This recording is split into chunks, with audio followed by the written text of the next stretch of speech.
ಗುಮ್ಮಟನಗರಿಯಲ್ಲಿ ಲೋಕಸಭಾ ಚುನಾವಣೆಯ ಕಾವು ದಿನದಿಂದ ದಿನಕ್ಕೆ ಜೋರಾಗ್ತಾ ಇದೆ. ಜೆಡಿಎಸ್ಗೆ ವಿಜಯಪುರ ಲೋಕಸಭಾ ಟಿಕೆಟ್ ಪಕ್ಕ ಆಗ್ತಾ ಇದ್ದ ಹಾಗೆ ನಾ ಮುಂದು ತಾ ಮುಂದು ಅಂತ ಅಭ್ಯರ್ಥಿಗಳ ದಂಡೆ ಮುಂದೆ ಬರ್ತಾ ಇದೆ. ಕಾಂಗ್ರೆಸ್ ಜೆಡಿಎಸ್ ನಡುವೆ ಟಿಕೆಟ್ ಹಂಚಿಕೆ ಬಿಕ್ಕಟ್ಟು ಇತ್ತು.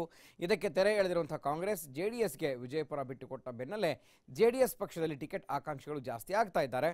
ಇನ್ನು ಜೆಡಿಎಸ್ಗೆ ವಿಜಯಪುರ ಮೀಸಲು ಕ್ಷೇತ್ರ ಬಿಟ್ಟುಕೊಟ್ಟ ಹಿನ್ನೆಲೆ ಕಾಂಗ್ರೆಸ್ ಪಕ್ಷದ ಜಿಲ್ಲಾ ಮುಖಂಡರ ಅಸಮಾಧಾನಕ್ಕೆ ಕಾರಣವಾಗಿದ್ದು ಬಿಜೆಪಿಗೆ ಮೈತ್ರಿ ಪಕ್ಷ ಪೈಪೋಟಿ ನೀಡುತ್ತಾ ಅಂತ ಕಾದು ನೋಡಬೇಕಾಗಿದೆ.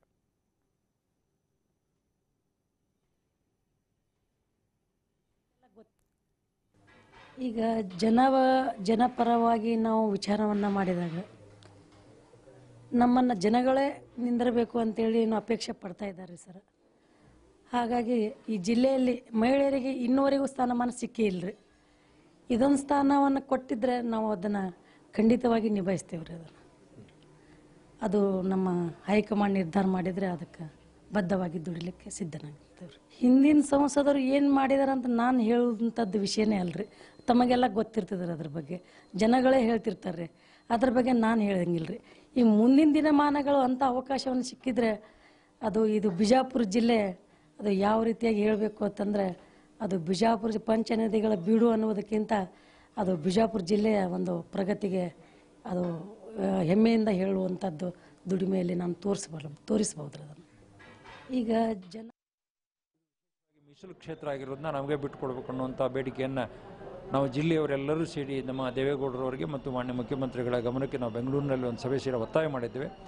ನಮ್ಮ ಒತ್ತಾಯಕ್ಕೆ ಪೂರ್ವಕವಾಗಿ ಅವ್ರನ್ನು ಬಿಜಾಪುರವನ್ನು ನಮಗೆ ಬಿಟ್ಟುಕೊಡ್ಬೇಕು, ನಾವೇ ಅದನ್ನು ಎದುರಿಸ್ತೀವಿ ಅನ್ನೋಂಥ ಮಾತನ್ನು ಹೇಳಿ ಈಗಾಗಲೇ ನಮಗೆ ಬಿಜಾಪುರಕ್ಕೆ ಅದು ಈ ಸೀಟನ್ನು ಕಾಂಗ್ರೆಸ್ ಕೂಡ ಬಿಟ್ಟು ಕೊಟ್ಟಿರ್ತಕ್ಕಂಥದ್ದು. ಆ ನಿಟ್ಟಿನಲ್ಲಿ ಹೋರಾಟ ನಡೀತಾ ಇದೆ. ಈ ಬಗ್ಗೆ ಮತ್ತಷ್ಟು ಮಾಹಿತಿಯನ್ನು ನಮ್ಮ ವಿಜಯಪುರದ ಪ್ರತಿನಿಧಿ ಶರಣು ಮಸಳಿ ಕೊಡ್ತಾರೆ. ಶರಣು, ವಿಜಯಪುರದಲ್ಲಿ ಜೆಡಿಎಸ್ ಹಾಗೆ ಕಾಂಗ್ರೆಸ್ ಫೈಟ್ ಇತ್ತು ಕಳೆದ ವಿಧಾನಸಭೆ ಚುನಾವಣೆಯಲ್ಲಿ. ಆದರೆ ಈ ಬಾರಿ ಎಲ್ಲವೂ ಕೂಡ ಉಲ್ಟಾ ಪಲ್ಟಾ. ಸೊ ವಿಜಯಪುರದಲ್ಲಿ ಜೆಡಿಎಸ್ ತೆಕ್ಕಿಗೆ ಈ ಬಾರಿ ಲೋಕಸಭೆ ಸೀಟ್ ಬಂದಿರೋದ್ರಿಂದ ಸಹಜವಾಗಿಯೇ ಕಾಂಗ್ರೆಸ್ನ ಕಾರ್ಯಕರ್ತರಿಗೆ ಅಸಮಾಧಾನ ಆಗಿದೆ. ಆದರೆ ಏನು ಹೇಳ್ತಾರೆ ಅಲ್ಲಿನ ಕಾಂಗ್ರೆಸ್ನ ಮುಖಂಡರು?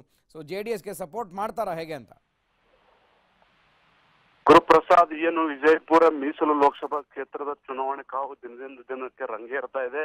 ಇಲ್ಲಿವರೆಗೆ ಕಾಂಗ್ರೆಸ್ ಮತ್ತು ಜೆಡಿಎಸ್ ನಡುವೆ ಟಿಕೆಟ್ಗಾಗಿ ಫೈಟ್ ನಡೆದಿತ್ತು ಮತ್ತು ದೆಹಲಿ ಮಟ್ಟದಲ್ಲಿ ಭಾರಿ ಪೈಪೋಟಿ ಮಾಡಿದ್ರು. ಯಾಕಂದ್ರೆ ಗೃಹ ಸಚಿವರಾದ MB ಪಾಟೀಲ್ರು ಕಾಂಗ್ರೆಸ್ ಪಕ್ಷಕ್ಕೆ ಟಿಕೆಟ್ ಕೊಡಬೇಕು, ನಾವು ಕಾಂಗ್ರೆಸ್ ಪಕ್ಷದ ಅಭ್ಯರ್ಥಿಯನ್ನು ಆಯ್ಕೆ ಮಾಡ್ತೇವೆ, ನಾವು 3 ಜನ ಶಾಸಕರು ಇದ್ದೇವೆ ಅಂತೇಳಿ ಅವರೊಂದು ಅಲ್ಲೇ ರಾಹುಲ್ ಗಾಂಧಿ ಅವರ ನೇತೃತ್ವದ ದೆಹಲಿಯಲ್ಲಿ ನಡೆದಂತ ಸಭೆಯಲ್ಲಿ ಪ್ರಸ್ತಾಪ ಮಾಡಿದ್ರು.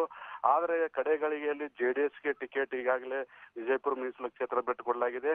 ಈಗ ಜೆಡಿಎಸ್ಗೆ ಈಗ ಸುಮಾರು ಒಂದು 7 ಜನ ಆಕಾಂಕ್ಷಿಗಳಿದ್ದಾರೆ. ಅದರಲ್ಲಿ ಶಾಸಕ ದೇವಾನಂದ್ ಚವ್ಹಾಣರ ಸಹೋದರ ಅಂತ ರವಿ ಚವ್ಹಾಣ್ ಆಗಿರ್ಬೋದು, ಅವರ ಪತ್ನಿ ಆದಂತ ಸುನೀತಾ ಚವ್ಹಾಣ್ ಅವರು ಮತ್ತೆ ಮಾಜಿ ಶಾಸಕ RK ರಾಠೋಡ್ ಅವರ ಪುತ್ರ ಆದಂತ ಸುನಿಲ್ ರಾಠೋಡ್ ಅವರು ರೇಸ್ ನಲ್ಲಿದ್ದಾರೆ. ಒಟ್ಟಾರೆ ಈ ಮೂವರಲ್ಲಿ ಯಾರಿಗೆ ದೇವೇಗೌಡರು ಮತ್ತು ಕುಮಾರಸ್ವಾಮಿ ಅವರು ಟಿಕೆಟ್ ಕೊಡ್ತಾರೆ ಅಂತೇಳಿ ನಿನ್ನೆ ನಡೆದಂತ ಬೆಂಗಳೂರು ಸಭೆಯಲ್ಲಿ ಸಹ ಫೈನಲ್ ಆಗಿಲ್ಲ.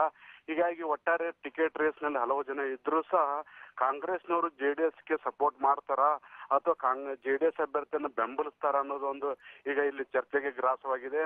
ಯಾಕಂದ್ರೆ ಬಲಗೈ ಪಂಥದ ಜನರು ಕಾಂಗ್ರೆಸ್ಗೆ ಟಿಕೆಟ್ ಕೊಡಿ ಅಂತೇಳಿ ಒಂದು ಸರಿ ಆಗ್ರಹ ಮಾಡಿದ್ರು. ಹೀಗಾಗಿ ಇವರು ಬಂಜಾರ ಸಮಾಜದವರಿಗೆ ಟಿಕೆಟ್ ಕೊಟ್ಟರೆ ನಾವು ಬೆಂಬಲಿಸೋದಿಲ್ಲ ಅಂತೇಳಿ ಈಗಾಗಲೇ ಹೇಳಿದ್ದಾರೆ.